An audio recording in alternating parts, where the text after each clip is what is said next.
Bien-aimé, shalom, shalom, bisika sobozali. Kolo Yesu Christo apambola bino. Je pense que Nzamba salibiso grâce pour tokutana lisusu mokolo lelo. Tozolobela sur le grand thème Oyeza, l'église face au confinement. Et sous point haut tozolobela déjà, je crois na ba vidéo na biso mususu bomona kiango. Tozolobela likambo etali la punition de l'Éternel. Tokendai kotalisa ke Nzambe atombokaka, Nzambe apesaka pepe na etumbu. Et na moment Nzambe yaka kopesa etumbu, na moment Nzambe yaka po abeta biso, na moment Nzambe yaka po akorige biso eke tokuta ke tobetami epa na Nzambe. Makomi ezotalisa biso très bien que Nzambe ye moko atiaka loboko te na vie ya bana na Nzambe. Nzambe asimbaka biso te ke po abeta biso. Nzambe abomaka biso te, Nzambe asimbaka biso te. Mais tomekai kokende kobimisa connaissance Nzambe apesi biso que oui, Nzambe asilikaka oui, Nzambe alobaka ke nazobeta na koboma ainsi de suite. Mais aprocédaka comment? Parce que lui c'est un Dieu saint. Akoko se suyete kazala na mbindo, akoko sima makila te. Un jour amonaki intention ya David azozwa intention ki atongela Nzambe temple. Nzambe ye azoboya azobise yo ko sala ngote po maboko no eza na makila. Tu as été un homme de guerre, obomi bato ko saelanga tempelote. Mwana no Salomo oyo azobotama ye ndako ya kotonga. Déjà parlé ezotalisa que makambo esantu na ndenge moko Nzambe aze santu place aza akoki au grand jamais ko s'essuyer que maboko ne simba makila et ko salema jamais. C'est pour cela na kata liloba na Nzambe, Nzambe apesi connaissance on a lobaki l'autre fois nde tozomimeka ko bakse susu mayela wa po mutu nyonso azwa mayela yeba na moment nyonso bato bakoko komona pasi ezoya makambo ezotungisa eza pamba te. C'est que munguna asache loboko, c'est que main noire eza ko agir, c'est que ténèbres nde eza ko agir bisika wana. Et na moment ténèbres eza ko agir bisika wana, Bible ezobisa biso résister au diable, il fuira loin de vous. Tozotanga na mukanda ya 1 roi chapitre 22 premier verset na 9e verset. Toko sauter, toko kende lisusu na 19 à 22. Nazotam. On resta 3 ans sans qu'il y eut guerre entre la Syrie et Israël. La 3e année, Josaphat, roi de Juda, descendit auprès du roi d'Israël. Bazoloba, elekaki 3 ans. Oyo bitumbe salemaki te entre Syrie na Israël. Syrie okako tozomona oyo eza parmi bamboko oyo ebandaki kobunda ntango nyonso na Israël. Matate bane kozala tout moment. Mais bazoloba ekomaki na moment moko bapasa 3 ans bitumbe salami te. Eloko moko entre bango mibale ezolekana te ke baswana tout consort. Et Bible ezotalisa biso na 3e année oyo bango bafandaki bongo bazobunda te eloko moko te. Roi Josaphat, roi de Juda, quand on dit roi de Juda, descendit auprès du roi d'Israël. Juda eza na kati ya Israël. Israël nde yango renfermait Juda. Moito kende koloba mingi ezate. Bref, c'est quoi? Quand on parle de Josaphat, roi de Juda et roi d'Israël à un moment ezaki Akab. C'est-à-dire Israël ezalaki séparé en 2 parties, 2 tribus moko. Oyo bisika présence na Nzambe tikalaki et 10 tribus mususu nde salari nini ekotaki un peu na abomination, c'est-à-dire bango bazangaki présence en Nzambe. Kuna idolâtrie ezalaki tout consort. Parce que Josaphat azalaki roi ya Juda, place église ezalaki à Jérusalem tout consort. Et Akab nde azalaki roi à côté mususu na ndenge Nzambe desidaki que après kufa ya Salomon nda ko kabola Israël. Nde na moment oyo bango bazo vivre ngo déjà que ils allaient séparer. C'est-à-dire zandeti mboka na biso awa toza au moins na 26 provinces, na 26 provinces wana 24 provinces et sali que président moko kangiango ya ye et deux provinces moko président moko kangiango ndenge salamaki na Israël. Et na moment salami bongo na troisième année Josaphat oyo azaki na présence en Nzambe azokita siko pa roi Akab akiti kuna pamba te. Le roi d'Israël dit à ses serviteurs: savez-vous que Ramoth en Galade est à nous et nous ne nous inquiétons pas de la reprendre de main du roi de Syrie. Ndetanga azoko makuna azokuta roi d'Israël azosona ba serviteur na ye bazosona tina nini roi azomeka ko rappeler ba serviteur na ye ke bozoye bate ke Ramoth ezalaka ya biso. Ramoth ezalaki ville na bango moko mais ville wana na moment oyo Syrie abotolaki bango ngo akangi yango ezalaki na maboko ya Syrie. Siko roi azomeka ko rappeler ba serviteur na zorba bobosani ke Ramoth ezalaka ya biso 3 ans yango tofani na biso kaka toza ko se soucier te poto luka ko reprendre ngo. Et il dit à Josaphat roi ya Juda oyo eza deux tribus oyo présence na Nzambe zalaki azoyebisa siko roi ya kotala ye po banda kotala na bango nyonso baza ba Yuda azoyebisa boy: veux-tu venir avec moi attaquer Ramoth en Galade? Josaphat répondit au roi d'Israël: nous irons, moi comme toi, mon peuple comme ton peuple, mes chevaux comme tes chevaux. Puis Josaphat dit au roi d'Israël: consulte maintenant, je te prie, la parole de l'Éternel.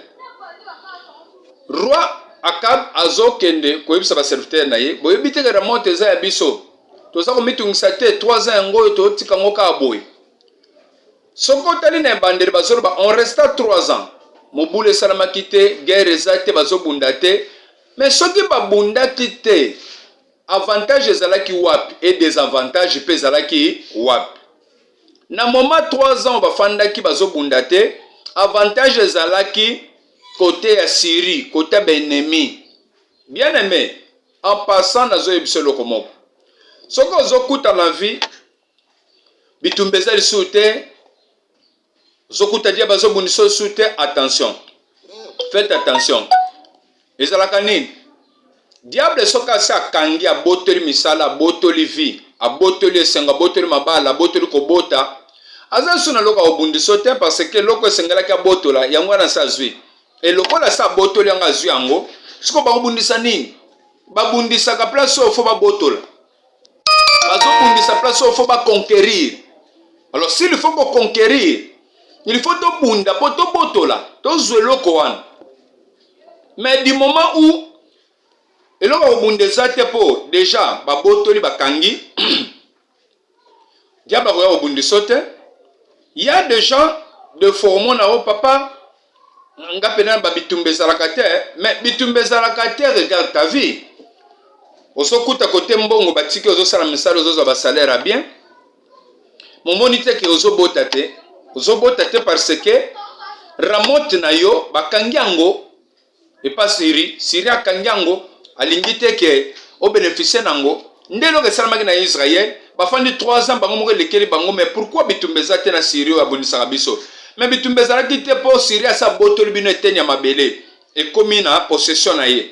Nde sikoyo roi Akab azomeka koyebisa ba serviteur na ye pa azoproposer na roi Josaphat oyo ekotala yazobisa ye esoko ko tikanga bitumba tokene to bunda. OK, bien aimé, dans la vie complication ko ozala bitumbe ko ozala et que ça peut na poso bunda po nzamba longi so apeso victoire. Mais bakena ko bunda bitumba ngulu te. Il faut na yeba nazo bunda na nini, il faut na attaquer nini, il faut na combattre comment, il faut na kota nzela nini. Ne roi Josaphat lokola zalaki na présence en Nzambe azo recommander ce qu'au roi Akab boazo bisebo. Consulte maintenant la parole de Dieu. To tout na Nzambe po zolo baketo ke ngo bunda, to tout na Nzambe po to yeba est-ce que faut tokende tokende te n'habite soko zolanda ngai malam pesanga matoyo. Mais Josaphat dit dans le verset 4, et il dit à Josaphat, veux-tu venir avec moi attaquer Ramoth en Galade?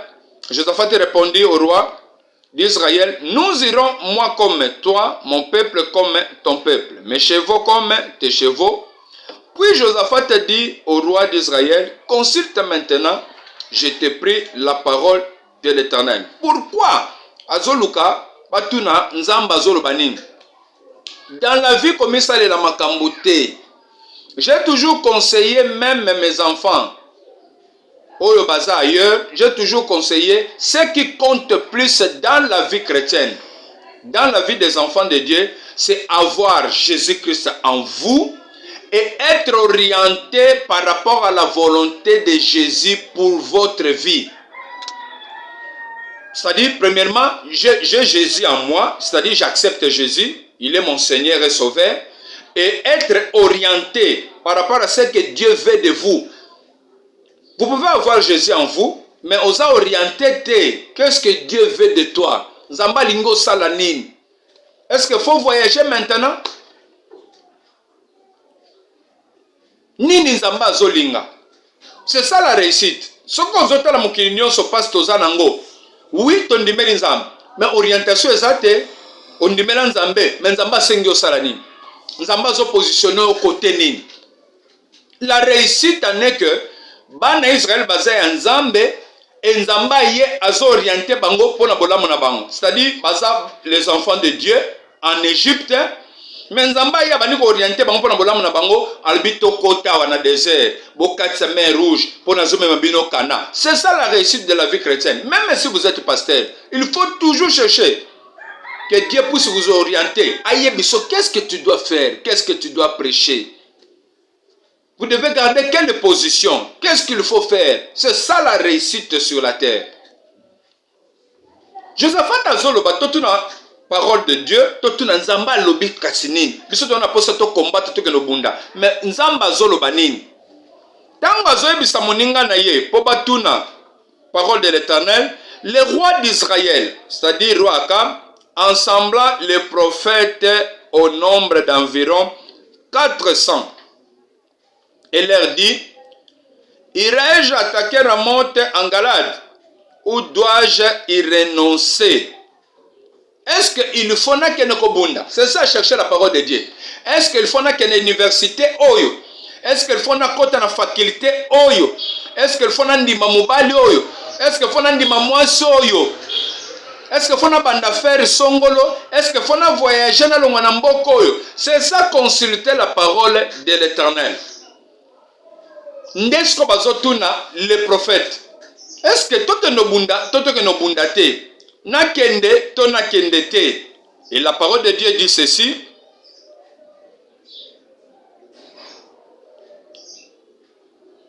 Irai-je attaquer Ramoth en Galade ou dois-je y renoncer? Et ils y répondirent, tous les 400 prophètes qu'avait Akab. Monte.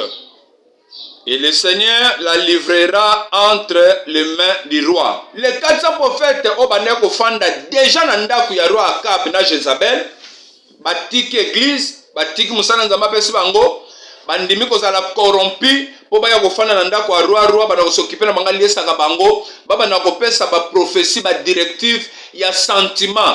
C'est-à-dire pour plaire au roi. Bayebisaka roi makambo ke sepelisa roi ah, c'est que lobi o mabe. Non non. Monsali na nzamba zapa loba oyo wite pa nzamba. Même si ça va blesser les gens, mais ngana koyebiso ke nzamba lobi to sala boy. Nzamba lobi to sala boy. Oya nzambe ndeza réussite pour toute la vie. Pourquoi? Po nzambe na yebi liboso ni nezoya. Et tant on va bengi ba prophète non so 400, le quoi bazaki déjà ba prophète corrompu. Bango nyonso bazoyebisa ye monte. Kende bunda, nzamba livre yo mboka wana. Mais Josaphat dit, n'y a-t-il plus ici aucun prophète de l'Éternel par qui nous puissions les consulter? Tango ba prophète nyonso ba pesi kaka même prophétie. elobeli na bango ndenge moko. Josaphat na koyeba makambo nzambe atali ke 400 personnes baye koloba. Ata mutu moko te nzamba contredire bango nyonso langage ndenge moko. Non. Oyo eza suspect. Il faut na yoka son de cloche mosusu, c'est-à-dire nzamba kozalaka te oui monter kendo ko gagner. Ba muso aye oui nzamba telesinga monter kendo ko gagner. Non. Nzamba lobaka bongo te. Ata ko loba oui monter kendo ko gagner. Mais des fois nzambe pe a reprendre kabata ko loba avant de monter, vous allez dans 2 jours, 3 jours à prière. Pour vous monter, vous allez offrande de boy. Pour vous monter, vous allez côté pour vous bazar armé. Vous allez vous signaler bino. Josaphat connaissant Dieu à Tali, même s'il faut, même reproche ça quand Zamba koloba oui, monter vous allez gagner, mais sachez que dans un séparateur un comportement boy. Josaphat a Tali que 400 personnes. Baso pesaka message ndenge moko a douter nango. Alobi, est-ce que bisikoyo prophète de l'Éternel muso azate par qui nous pouvons consulter la parole de l'Éternel? Tango atuni roi Akab. Qu'est-ce que prophète muso azate ke baluka koyeba nzamba zolo banine. Le roi d'Israël répondit à Josaphat. Il y a encore un homme par qui l'on pourrait consulter l'Éternel. C'est-à-dire quoi? Moi qui vous parle, même par mon canal, on peut consulter l'Éternel. Okoyo yebisanga papa. Naso lingana voyager. Mais quand katango lobi wana, na kati na ngai na sentir réaction mususu. Ce qu'on a ébissé que n'y allez pas. Oui, kende. Je sais comment je vis ma vie privée avec Dieu. Des gens nzamba etilisaka ngai même na tinim na ngai na irim. C'est-à-dire tant ozoya oyo na ko sentir wana déjà eza réponse mbanzamba zo pesa. Soit tu sautes ça oyo matinga na mutema te, Dieu aussi peut me parler na yo qui voit. Je peux aussi consulter des prophètes après avoir consulté moi-même Dieu. Na tout le prophète musu pona zwaka ka confirmation loko nga na zoke za yangote. C'est ça la parole de Dieu. Nde bazokende kolobe pa ya roi Akab. Kezana wa prophète mususu atokoko tuna nzam to yeba ke nzamba zoloba nini. Le roi d'Israël répondait à Josaphat, il y a encore un homme par qui l'on pourrait consulter l'Éternel. Mais je le hais. Na lingakete na yinakaye mutuana. Car il ne me prophétise rien de bon. Il ne prophétise que du mal. C'est Michée, fils de Jimla. Et Josaphat dit que le roi ne parle pas ainsi. Roi Akabazoloba, prophète Moussa Azali, par qui on peut consulter l'Éternel, mais la sepelaganete pour la nine. Ayaka webi saranga kama kama mabe. Mais bagoyebi soma kama malamu koma sogi yotamboleza mabe. Ndo moni pasi to na ngaba église. Mutauti ko sala nimba mabe na ye, azo vivre ma vie na mabe. Tanga soya boyebi sete nzamba lo bitika kindumba. Et boti problème na kati église. Donc pona yende nga ye, nzambe oyo azo yebisa biso to lo bangote. Il faut te bisaye ndongo zana nzamba zoloba akofongola banzela na yo oko réussir comment na moment oso tambola bien te nzamba boyoka nezate bible zoloba batumi bale bako tambola te so bayoka nite comment yo na nzambe bozo yoka na te il faut ce nzamba banda ko sala azo banga yo non et ça le magaté Michel dans sa vie problème à ce qui na roi Akabezanine. Oyo nzamba zotalisa ye nde yango azobisa roi Akab. Bien aimé, mosali na nzamba. Oyo nzamba zoyebisa yo, yebisa ngo partenaire wana. Ata yende muta soutenir église, ata yende muta zo financer construction église. Soki azosala mabe yaka yebisa ye. Soki akangi ba robinet na ye ya soutien, nzamba ko fongola place mususu. Pour provision nzambe, oyo ya chapona musala na ye, pona ba église na ye.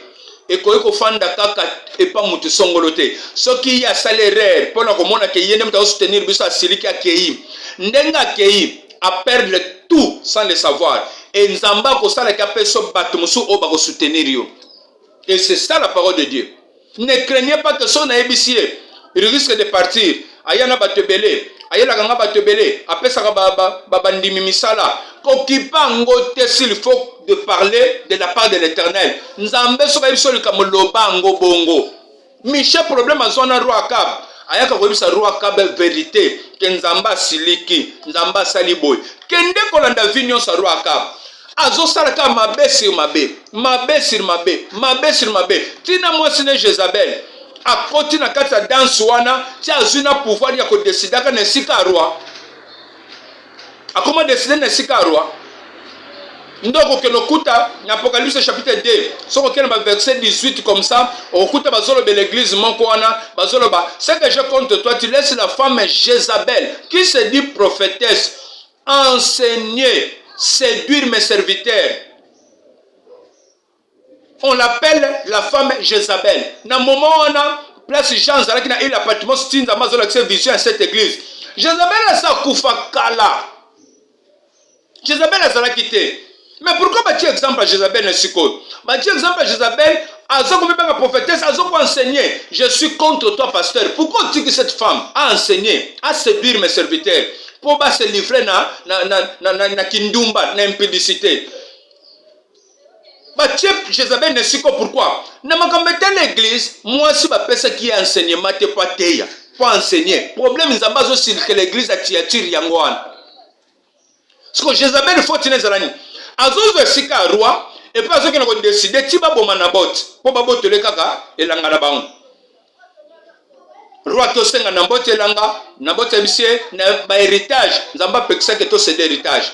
Roi zonge aza ko regretter na souci pour moyen zonge zate moi ça zebise a fanda yonde roi comment il a ko décider na place na yo yonde mkonza mboko zara opeso ango asali mikanda a décider la place à roi azui kasha roi abeti tibaki babomisi na bot c'est-à-dire il y a zaki roi te mais à cause de place il y a roi bisiko eza yete a décider nzamba salate na 5 ministères moi si azala pasteur ezate ndo moni les 7 églises ao nzamba yazo gangela tiatira c'est ce que j'ai contre toi pour tirer la femme Jézabel c'est-à-dire azo de siko ya yete pour faire enseignement oh tant azo faire enseignement et ko talisa ke to pengwi to kotina kindumba c'est-à-dire quoi toza fiança Yesu toza basi Yesu to tiki Yesu to kesko et pas Satana kondima ke mama moko mutatelema na église azo te ya biso c'est-à-dire to sa kindumba to si to pengwi to longwe pa na nzamba oh liloba azoteya eza nourriture ndesko bazoloba bapengwisi biso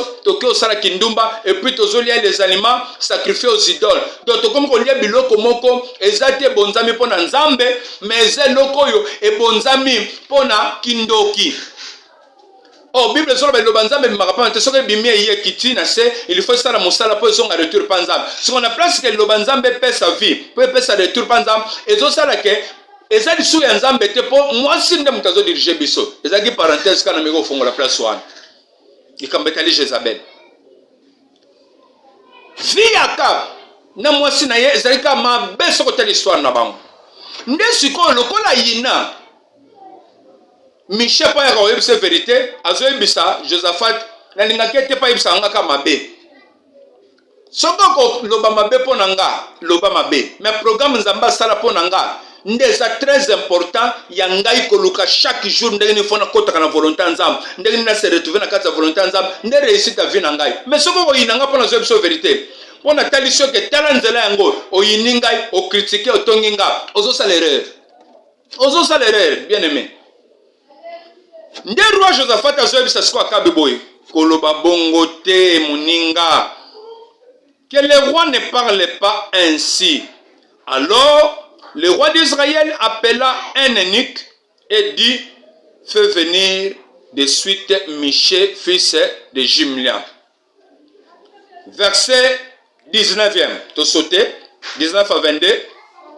Et Michée dit, c'est-à-dire Michée bandi koloba, c'est-à-dire bakeko benga Michée, ba yebisie yaka. Yo mutozana ndaku tango kotanga tu vas voir, bakenda ko yebisa même Michée ko corrompre ye. Que ba prophète nyonso ba prophétiser ndenge moko ba lobi akende abunda kolonga yo pe nonzo kende ka loba bongo Michel lobi ngana koloba oyo utipa nzambe ngana koloba te pona sentiment ba ngana koloba oyo utipa nzambe nde Michel telemi sikoyo et Michel dit tozolobela likambo na biso etali sous point tozolobela la punition de l'Éternel. Nzamba yaka ko punir bato. Mais nzamba procédera ndeni. Est-ce que nzamba mo mutabeta biso asimbi abomio? Non. Nzamba zwaka munguna ennemi nda utiliser pour na musala wana. Ya se retirer. Landa très bien. Et Michel dit, écoute donc la parole de l'Éternel, c'est-à-dire la prophétie que Dieu donne. Je vis l'Éternel assis sur son trône et toute l'armée des cieux se tenait auprès de lui. Toute l'armée des cieux. Et ça na armée moko sakali koloao. Oyo nzambe akambaka. Écoutez-moi très bien. Toute l'armée des cieux se tenait auprès de lui, à sa droite et à sa gauche. C'est-à-dire, nzamba zana armée de droite et armée de gauche. Armée de droite, nde bisika ba Gabriel baza, ba ange nyonso baza likolo na lola, nde ba batikala, armée de droite. Mais armée de gauche, eza armée nini? Armée wana nde chef nango Satana. Po bandimaka kotika lola na mabena bango, nzamba bengana bango, abwaka bango na se. Nde armée wana armée de gauche. Armée de gauche wana nde yango kendaka kosala musala nyonso ya mabe ya kolelisa ya kokotisa pasi tout consort. Or baange ya nzambe oyo armée de droite na moment nyonso bayaka yaka pona secours ya peuple de Dieu, ya secours ya bana nzambe pona kosunga biso. Ndio komona même l'archange Michael azoya kosunga Josué na kati ya bitumba asimbi mopanga. Josué azotune, tu es de quel côté? Côté na biso to ya banguna alobi non, naza chef d'armée ya nzambe na ye pona ko secourir bino. L'armée de droite ezaka pona secours na biso, mais l'armée de gauche nde munguna bisika nzambe a utilisaka Satana pona ko attaquer, ko frapper. Nzambe atalinga beta biso kozwa armée wana ndasa nini atindiye po basala musalo ya lingi. Landa très bien. Michel Zolo bamoni armée moko à droite, moko à sa gauche. Et l'Éternel dit, qui séduira Akab pour qu'il monte à Ramoth en Galade et qu'il périsse? Ils répondirent l'un d'une manière, l'autre d'une autre. Nzamba zana posa boma roi Akab pona mabena ina mosine Jezabel. Nzamba siko zotuna les deux armées na ye. Nanya kokende ko séduire roi Akab. Na lingala c'est-à-dire ko pengwisa ye ko longole na bon sens. Asa le loko yango te singalaka sala pa kota na erreur. Qui peut faire cette mission? Nana ko sala ngwa kenda pengwisa roi Akab a côté na erreur. Na erreur ni pour roi Akab kende na Ramoth na Galade akende ko bunda. C'est-à-dire même roi tanga zoyebisa moninga na ye to kendo bunda. Ayeba kite keze loko moko spirituel se salemi et yende ko exciter ye na posa wana po salango. Bien aimé. Peut-être qu'on la monkoso yoka posa moko zo tindiko, moko yeba te monde spirituel et si tindike lio et loko moko zo pousser au sa la décision. Roi Akab zo décider que to ko bunda to boto la ville na biswan. Ma yeba kite ke nzoka neza nzela liwa. Nzela liwa ndezo landa ye. Nzamba linga silisa dossier na kufa. Alonga na sala mabele mais so azotala comment ko sala lango de façon que roi ayebate so ki nzamba azoluka politique aluki politique opambate. Pourquoi? Po ba prophète nyonso o bazalaki na église roi Akab azoki bango ayo kobomba bango na ndaku na ye pona nini bayebisaki ba makambo batelisaki makambo. C'est-à-dire ezalaki force moko ya roi ya kolukaka yeba botuni nzamba lobini na likambo botuni nzamba lobini mwana nzambo alinga ko consulter nzambe te. Je doute fort que yo zana molimo nzambe. Bon, il faut na lukana yeba nzamba zo pesa nganzela nini nzamba zo lobani pona vie na ngai. Comment ko fanda 1 mois 2 mois 5 mois une année sans pour autant au consulter nzambo yeba pour ma vie Dieu dit quoi? Oza mwana nzamba ndenge nini oyeba ba danger pe ndenge nini oyeba nini pe nzamba zo lobani boso pona yo. Nzamba bandi ko composer azo sale loko moko scénario moko ndeni ko salem nda azo tuna na ba armée niemi bala soloba nani ko sala mission ba soloba ba esprit eye bandi ko répondre Na kati ba réponse à esprit, Bible soloba, moko lobi d'une manière, moko l'autre d'une autre. Et un esprit, verset 21, un esprit vint se présenter devant l'Éternel et dit, cet esprit-là commence à parler, Ezoloba. Moi, je le séduirai. L'Éternel lui dit, comment? Okosala ngonde nini? Po esprit wana ye lobi, ngana opengusa ye. Nzamba azotuna esprit wana. Po ayoka ki aoya ba misusu ndenge ba lobaki amoni epezete. Azotuna siko esprit wana lobi, ngana opengusa ye. Nzamba azotuna, comment? Okosala ngonde nini? Je sortirai, répondit-il, et je serai un esprit de mensonge dans la bouche de tous ces prophètes. L'Éternel dit, tu les séduiras. Donc, c'est-à-dire, Nzamba a commis convaincu, il dit, oui, oui, il y a solo.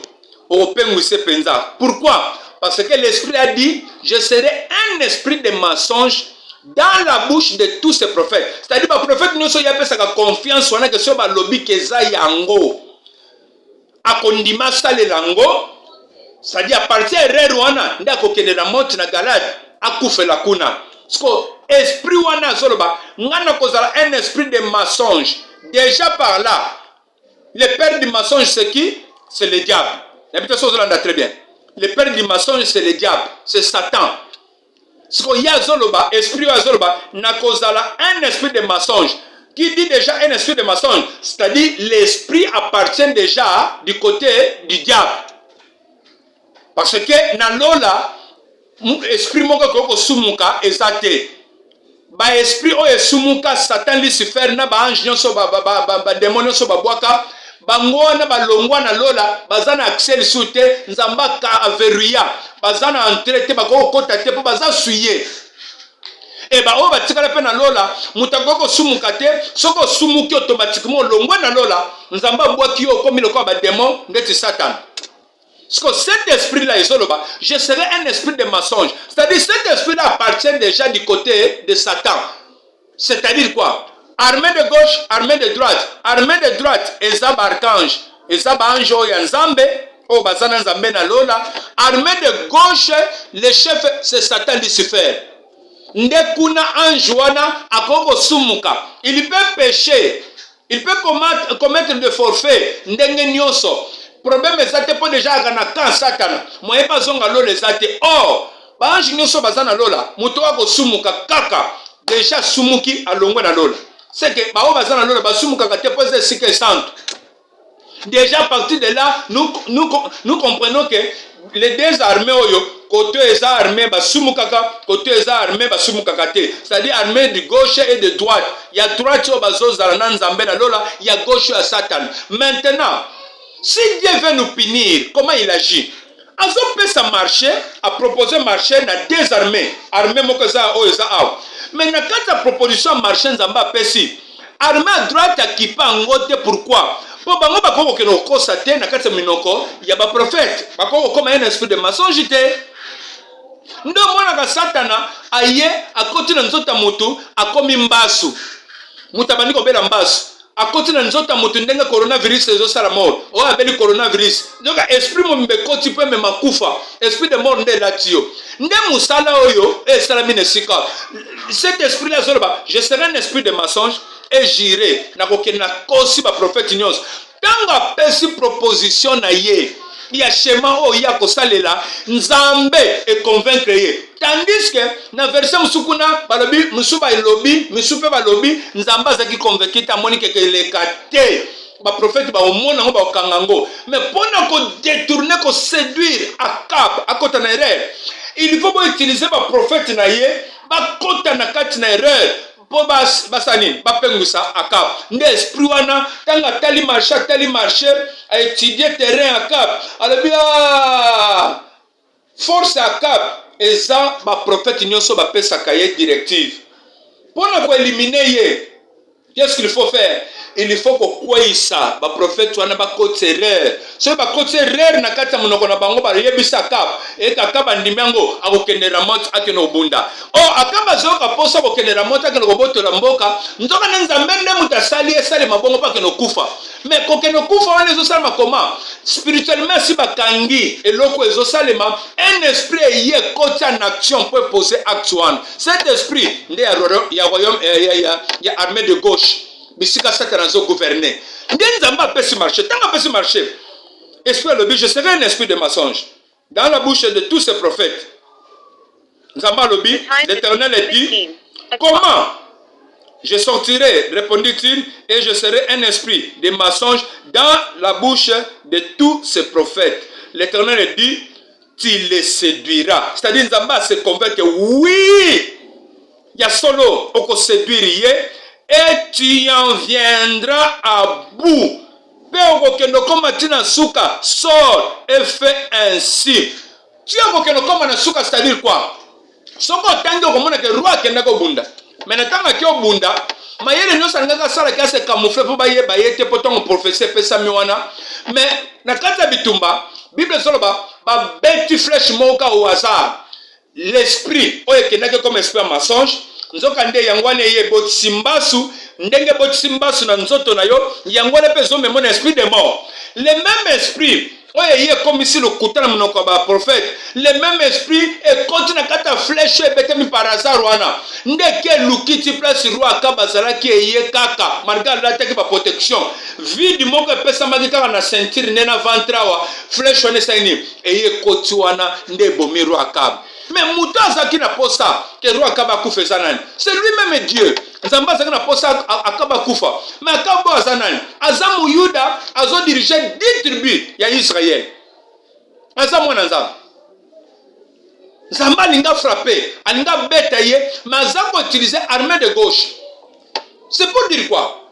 Zamba Gogo Pinir Bisso, oui, mais il y a mon côté de Mtassimba Bisso. Il y a mon côté de Mtassimba Bisso. A utilisé toujours armée de gauche. Vous devez comprendre ça. Vous devez savoir ça. Le col armée de gauche, quand la Bible dit résistez au diable, il fuyera loin de vous. Ce qui nous a même tenu le coronavirus, et ça l'a boyé, pinir mon kilipon, ma peine sur ma crime, ma abomination de ce sali. Merci Seigneur. Mais nous avons compris que le col yote mutotel ma action pour poser acte. Esprit, oh, ce que nous sommes dans mandat, nous avons pour le big kende, agir. Un jour, au tellement de vie, il y a Job pour dire, mais dis, tu m'excites à perdre mon serviteur pour rien. Au yako longoli, Satana, tu es ici, via Job, madame. Na moment où le coronavirus fait ken. Ce que Job a dit que fallait tellement la présence de Job Bundissewan. Biso tous enseigné, na ba réunion seulement pour Job, na ba tunios. Pour biso tous en mayele lelo, na comprendre que oui. Nzamba koko autorisé que to betama mais yemo ka simbaka te lokola munguna muta simbaka il faut to s'opposer na munguno ke longwa coronavirus kende vina biso fongwama bitumbo esi na makambo songa très bien bisiko zola nanga bien aimé ba problème ni zo komela yo situation ni nozo vivre makambo ni ezaka na famille na bino nzambe ka mutalobi ke bino foko sa ela boy non bien aimé nzambe te mutalobi foko sa ela boy. Ata tumbango ezake famille bota ba problème basala ba inceste tout consort mais tikala ko yeba ke derrière tout ça munguna la main noire agit le diable agit le corps de Satan sa koti wana zo ko agir nous devons combattre ko benga esprit wana bisika eza yo na kanisoko ko se concentrer to soit ta deux requêtes ya ko sambe ozo sa la prière pour dire à Dieu merci pour la connaissance au pesingai. Na yebi ki armée de gauche ezalaka armée de droite ezalaka na ba moment ba situation na komona na sens bo na yeba ki armée de gauche agit na moment sens bo na yeba ki armée de droite agit na zo peso merci na moment oyo pour la connaissance au pesinga to sambeli na kombo na Yesu Christ. Nous te disons merci Seigneur Jésus-Christ, merci pour la connaissance. Un jour David a dit à Salomon, David a kufa zoloba, Salomon mon fils connaît l'Éternel. Le tout n'est pas de prier ou de servir Dieu. Mais zako yeba nzambe nzamba zolo banini pe makamuna ye tambola kandenge nini. C'est ça être un serviteur de Dieu. Seigneur, na connaissance ya moment oyo pesi biso, tika ete mutu nyonso azwi temps kolanda biso ofungola mayele kati na bango. Au sala grâce na acte des apôtres pas ba lidi. Ya ko fongola bango compréhension pour pas comprendre makambo na Nzambe malamu. Mutu nyonso azolanda ngai. Bisika nyonso azwami na monde entier. Kolo Yesu. Molimo no mo sante fongola mayeli. Et fongola sous ba capacité batu ba comprendre ba mystère na yo. Ba comprendre comment se positionner na ba situation nyonso comme la biso. Bien aimé ça la requête suka ya ko bengana. Force nyonso mona Bible zo ba résister au diable.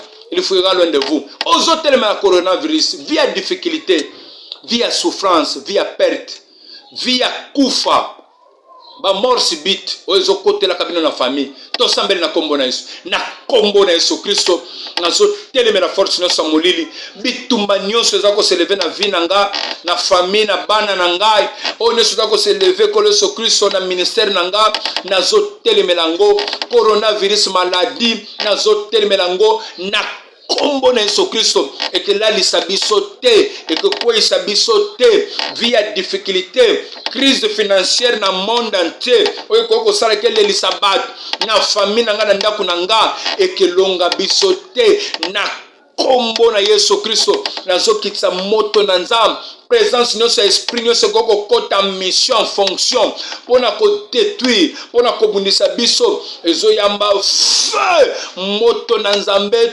tumba yango ezoyamba feu au nom puissant de Jésus-Christ que l'esprit nyonso sa famille à papa ya famille à maman ya famille à mwasi na ngai oyo koko bundisa vie na ngai ya bitumba nyonso oyo koko bundisa ministère nazo attaquer esprit oyo eyamba feu na kombo na Yesu Kristo. Seigneur, victoire na yo ezala kati na biso mimonisa makati na mokili pesa biso longa coronavirus ekende to retrouver kolombo la mona yo kati na biso kati na kombo na Yesu Kristo. Na kombo na Yesu Kristo to bondeli boye. Amen. Bien aimé, ba numéro de contact na biso soki bolingo joindre biso 24 sur 24 ba téléphone biso za kofungwama plus 243 89 85 54 333 plus 243 89 85 54 333. Deuxième numéro plus 243 99 8 310 706 99 plus 243 99 8 310 706. Bokoko benga biso nyonso bozana posa prière bozana posa partage et que zala malamu mingi obengi biso to solola en privé tika ete kolo Yesu Kristo apambola bino tomonani à la prochaine occasion. Merci, ciao, bye.